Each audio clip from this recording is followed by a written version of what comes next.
এই ভুট্টাগুলো আমি স্বপ্ন নিয়ে রোপণ করেছিলাম, যেন একদিন ফসল তুলে মার হাতে টাকা দিতে পারি, বাবার ঋণ পরিশোধ করতে পারি। কিন্তু প্রাকৃতিক সবসময় আমাদের ইচ্ছায় চলে না। একটানা বৃষ্টির কারণে আমাদের 66 শতক জমির ভুট্টা একেবারে নষ্ট হয়ে গেল। ভেবেছিলাম এবার আমি একেবারে শেষ, কিন্তু ঠিকই তখন দেখলাম নতুন ভুট্টার মাঝে জন্ম নিচ্ছে নতুন জীবন। এই চারাগুলো যেন আমাকে বলছে, হাল ছাড়িস না রাজু, শেষ নয়, এটা হয়তো আর একটা নতুন শুরু। যারা জীবন যুদ্ধে হেরে যাচ্ছেন, এই গাছগুলোর মতো উঠে দাঁড়ান, কারণ প্রাকৃতি কখনো শুধু নেয় না, সে দিয়েও যায় নতুন আশার গল্প।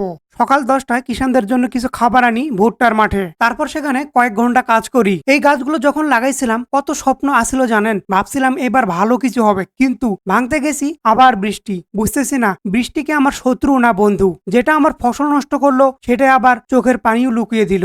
বৃষ্টি শেষে আমরা ভুট্টাগুলোকে নিয়ে আসতে গেলাম, পুরো মাঠ যেন কাদার রাজা হয়ে গেছে। টেলারটিকে আমরা অনেক কষ্ট করে জমি থেকে রাস্তায় তুলে দেই। রাহুল, কি অবস্থা? সেই খারাপ অবস্থা। খুবই ক্লান্ত নয়?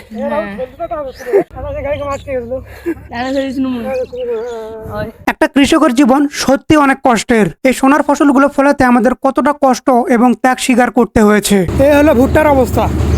আমার জন্য না দোয়া করে দিয়ে দাও।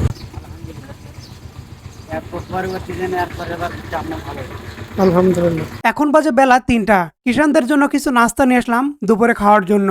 বেশি কিছু ছিল না, সিঙ্গাড়া ছিল, স্যালাইন ছিল এবং কলের ঠান্ডা পানি, আর সাথে ছিল কিছু পান। আমরা চেষ্টা করি আমাদের বাড়িতে যে কিষানগুলো হয় তাদের এনার্জির জন্য যথেষ্ট পরিমাণ আমরা খাবার খরচ করি। আমার নাম হয়তো কেউ জানে, আবার কেউ জানে না। আমি শুধু একটা পরিচয় দেই, আমি একজন কৃষকের ছেলে। বড় হতে মাঠে নামি আর সূর্য ডোবার আগেই ঘরে ফিরি না।